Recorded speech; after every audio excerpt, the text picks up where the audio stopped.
남보다 너보다는 내가 나이가 많고 너보다는 내가 나이가 적고 너보다는 내가 지위가 낮고 너보다는 뭐 내가 키가 크고 혹은 뭐 팔이 길고 손발가락이 좀 길고 몸이 따뜻하고 뭐 건강하고 이빨이 하나 더 나 있고 뭐 이런 것들 어떤 것이든지 남들보다는 다른 사람보다는 내가 조금 더 훌륭하다라는 것들을 끊임없이 증명하고 혹은 자기 스스로 그러한 생각들을 끊임없이 가지고 인정받고 싶어하는 갖가지 모습들이 다 자만심과 결부가 되어 있다. 그래서 우리가 이제 자만의 가장 끝은 자기 자신을 전지전능하다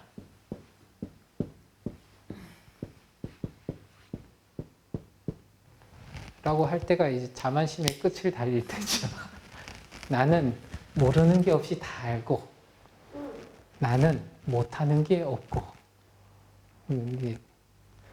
계속 그러한 것들을 실질적으로는 모르는 것도 많고 못하는 것도 많은데 나는 모든 걸 알고 있고 나는 모든 것을 할 수 있는 사람이다. 이런 걸 할 때 분명히 못하는 것도 알고 있는데 그런 행동들을 이렇게 하죠. 근데 이제 특히나 이렇게 자본주의 사회에서는 돈이 있으면은 정말로 많은 것들을 편하게 할 수 있는 그런 세상이다 보니까 돈만 있으면은 나는 전지전능한 상태에 이룰 수가 있다. 그러면은 더 자만심이 높고 그렇게 높으면은 저런 지위를 내려놓기 싫어하고 그런 상태에서 계속적으로 뭔가를 부리고 한다.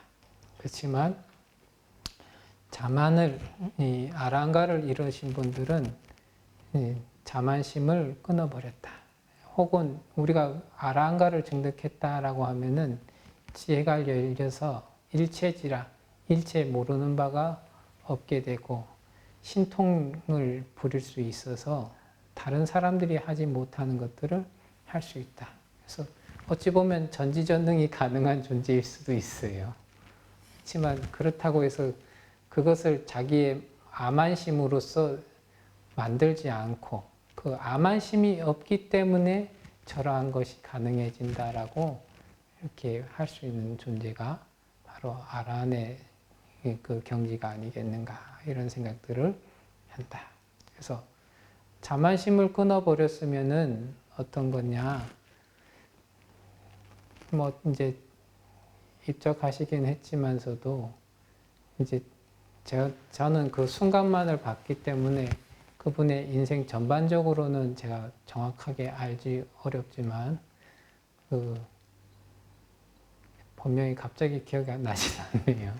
그 도암 스님하고 같이 이렇게 통도사 강원에서 한 1, 2년 같이 지내셨었는데 그분이 전 이제 통도사 율주이셨던 해남 스님께서 법주사 강주를 하시다가 이렇게 내려놓으시면서 그 스님 보고 강주를 하라고 강주시키고 이제 해남 스님께서 통도사로 오셨었는데 자기 강주하기 싫다고 다시 통도사 강원에 방부를 넣어서 학인으로 또 배우시고 그래서 이렇게 강의 또 하시고 하셨던 분인데 수덕사 이렇게 제가 갔을 때 처음 보는 스님이신데 좀 나이도 있어 보이시고 그러신 분인데 갑자기 이제 그래서 제가 인사는 해야 되겠지 하면서 뭔가 차림새는 허름하고 그래서 객스님인가 아닌가 긴가민가 하면서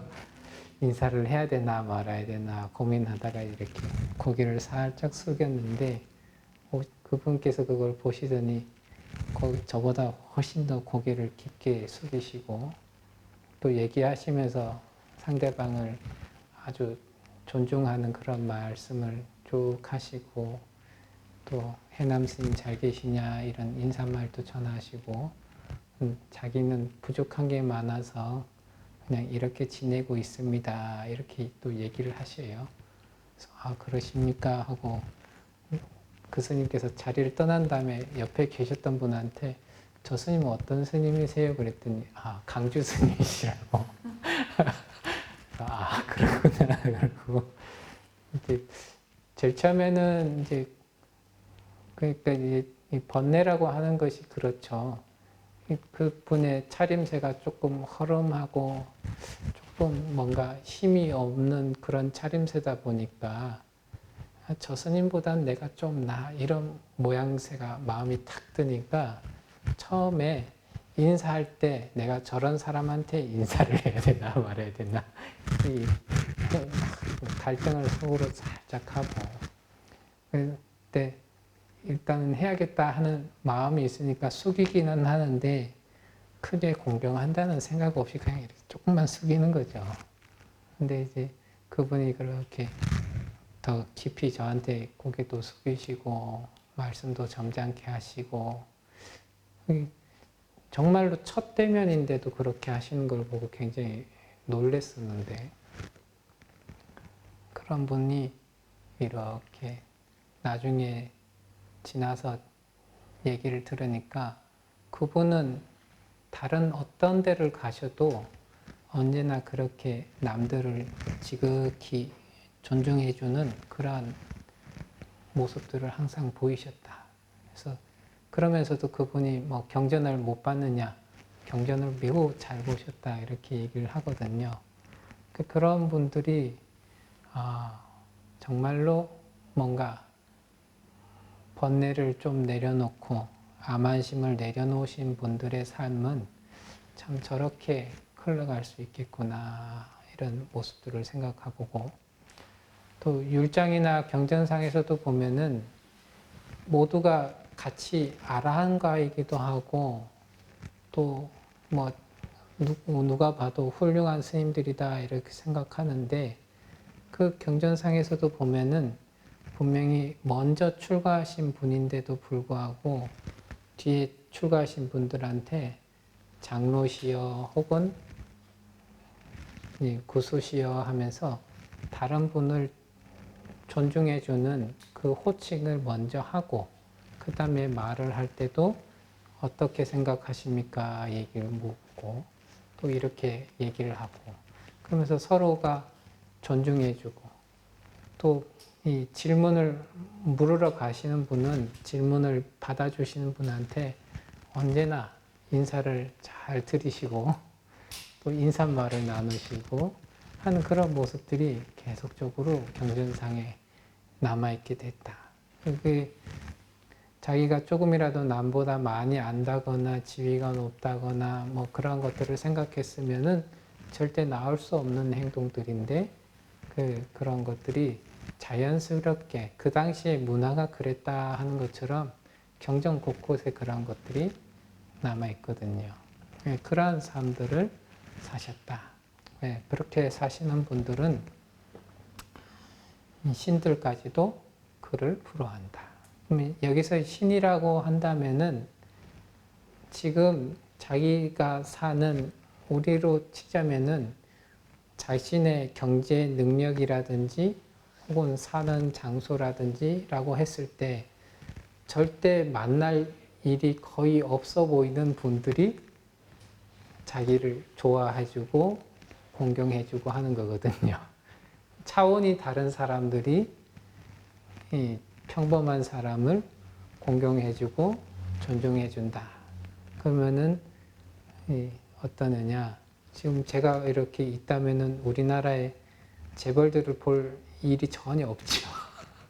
그런데 그런 분들이 저를 이렇게 공경해준다. 그런 것들이 바로 여기서 봤을 때 이 인간의 몸으로 수행을 쌓으신 분들은 남들이 봤을 때는 지금 같이 옆에서 같이 먹고 자고 하시는 분이 별거 아닌 것 같아 보이는데 어느 한날 천신이 이렇게 인사를 한다. 혹은 옆에 이렇게 같이 있는데 갑자기 해외의 재벌이나 우리나라의 재벌들이 와서 이렇게 고개를 숙이고 인사를 한다. 이런 것들이 다 이제 그럼 어떠한 분들한테 그러한 일들이 이루어졌는가라고 봤을 때 천신들은 기본적으로 사천왕천부터는 3기와 5계를 지켰던 조금이라도 잘 지켰던 존재들이 이 천신에 태어나고 그러면은 천신들이 부러워하고 천신들이 공경을 한다는 것은 천신들보다도 훨씬 더 선하고 천신들보다도 훨씬 더 번뇌의 작용이 줄어든 사람이기 때문에 거기에 공경을 하고 존중을 하는 것이다. 그렇기 때문에 그러한 분들이 봤더라도 충분히 공경할 만하구나 하는 그런 인식을 삼을 수 있을 만큼의 사람이다 하는 거죠. 그렇게 된다는 것은 아라한과를 증득하신 분들은 언제나 모든 감감이 잠잠하고 자만과 번뇌를 완전히 끊어버린 상태라서 천신들이 봤을 때 자기들보다도 훨씬 더 착하고 훨씬 더 점잖고 훨씬 더 청정하고 훨씬 더 훌륭하다라는 이 생각이 확실하게 들 정도의 분들이기 때문에 이러한 일들이 벌어지게 된다. 그래서 우리가 이제 부처님의 10대 명호 중에 하나가 천인사다 이렇게 나오죠. 천상과 인간들의 스승이다 하는 것은 천상의 업을 지니고 있는 이들이나 인간의 업을 지니고 있는 이들이 보더라도 언제나 스승으로 삼고 지표로 삼고 언제든지 닮기 위해서 노력을 할 만한 그런 가치가 있는 분이다라고 누구나 인정하고 존경하는 분이다. 그렇기 때문에 천인사라고 하는 명칭을 부처님이 가지게 되었죠. 그런 것처럼 이 아라한과를 증득했다 하시는 분들도 마찬가지로 인천에 스승의 노릇을 하고 인천에 공경을 받을 수 있는 그러한 분들이다 라고 한다. 공경을 받고 부러움을 받는 것은 바로 모든 감관이 제거되어 있고 자만과 번뇌를 완전히 끊어버렸기 때문에 그러한 일들이 된다 하는 얘기를 이렇게 하고 있죠. 50분인데 조금 더 할까요? 하나만 더 할게요. 95번째 개송. 대지와 같이 너그럽고 문지방처럼 의무를 다하고 흙탕이 없는 호수처럼 맑은 그 같은 사람에게 윤회는 없다. 부처님 당시에 그 사리불 존자가 이렇게 유행을 떠나려고 하는데 이름이 잘 알려지지 않은 수행이 덜 된 스님을 이 사리불 존자를 보고 나 저 스님 아는데 하고 이렇게 아는 척을 해주겠지 했는데 사리불 존자가 아는 척을 해주지 않습니다. 그랬다가 지나가는데 옷깃이 살짝 스쳤는데 그 스님이 저 스님은 나한테 인사도 해주지 않고 나한테 이 주먹으로 때리고 나 그냥 유행을 떠났다 이러면서 이제 모함을 막 하는 거예요. 그래서 부처님께서 이제 그럴 리가 없는데 하면서 이제 사리불 존자를 이렇게 부르시죠. 그리고 사리불 존자가 직접적으로 크게 사자우를 표할 만한 그런 인연이 됐구나 싶어서 사리불 존자를 부르고 사리불 존자가 부처님께서 너는 동료 비구를 때리고 다닌 적이 한 번이라도 있느냐라고 물어보는 질문에 저는 어떠한 경우에서도 다른 사람을 해치려고 하는 어떠한 습관도 가지고 있지 않습니다. 저는 제 몸에 대한 확고한 이 마음 챙김, 몸이 어떻게 움직이고 있는지에 대해서 정확하게 인식할 수 있는 힘이 있는 사람으로서 이 자기의 업 중에서, 신구의 삼업 중에서 남을 해치고 남을 때리고 할 만한 어떠한 여지도 남겨 있지 않은 상태입니다 라고 비구들이 다 모인 상태에서 그런 얘기를 하고, 그 얘기를 하자마자 그 모함을 했던 비구가 순간적으로 크게 깨달아 가지고 사리불존자한테 참회를 구하고, 사리불존자는 그 참회를 이렇게 받아주죠. 근데 우리도 이렇게 보면 알지만 경전상에서는 굉장히 짧은데, 우리는 누가 나를 조금 무시했다 싶으면은 요 사람한테도 가서 얘기하고 저 사람한테도 가서도 얘기하고, 이래서 내가 미워하는 상대방한테 불리한 여론이 다 강하게 흐를 수 있도록 갖가지로서 힘을 쓰죠.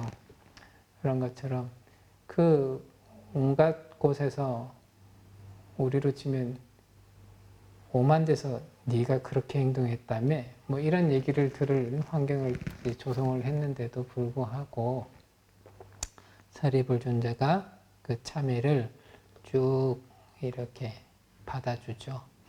그런 모습을 이제 부처님께서 옆에서 지켜보시면서 이 아랑가를 얻은 사람은 돼지와 같은 마음을 가지고 있다.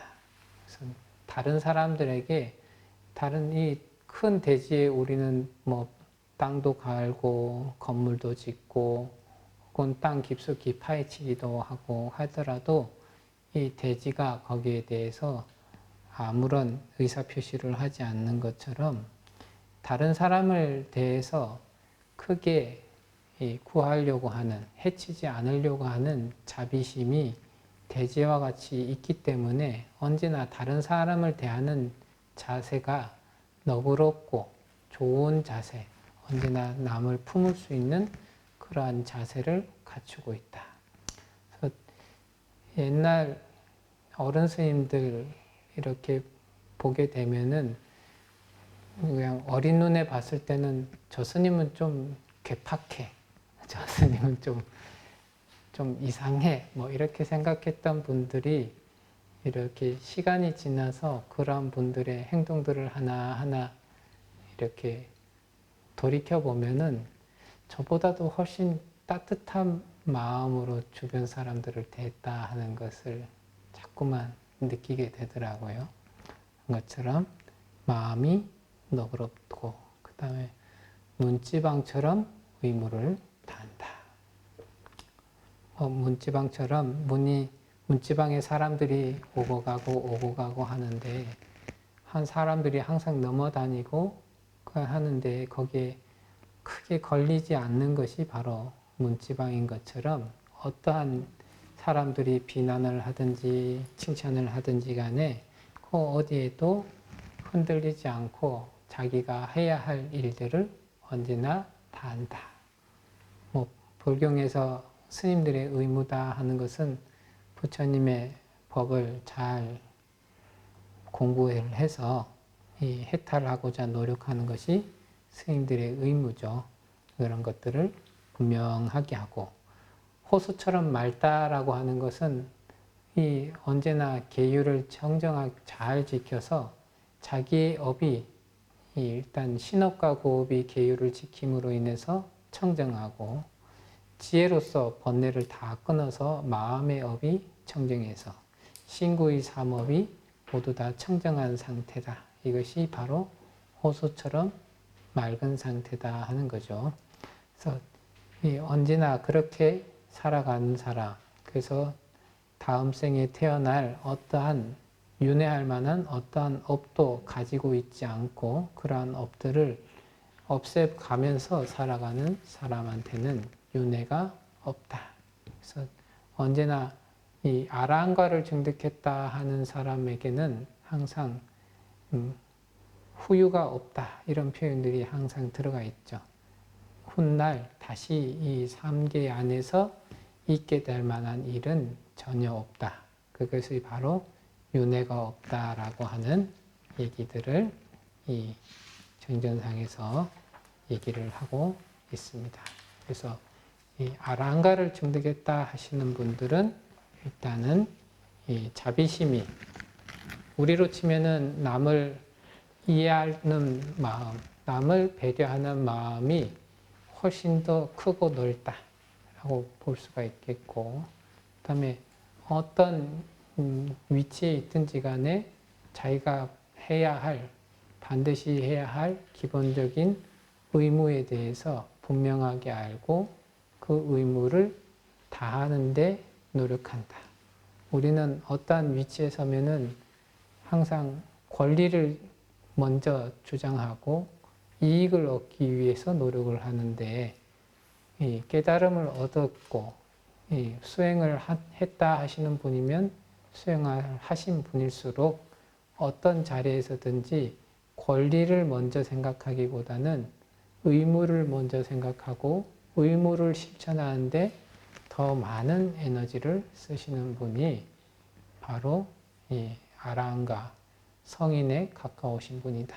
그리고 어떠한 부처님의 법을 잘 이어받아서 신구의 삼업을 언제나 청정한 상태, 맑고 깨끗한 상태로 유지하는 분이 바로 아라한가를 증득한 분이다 라고 부처님께서 이렇게 경전에 얘기를 하셨습니다.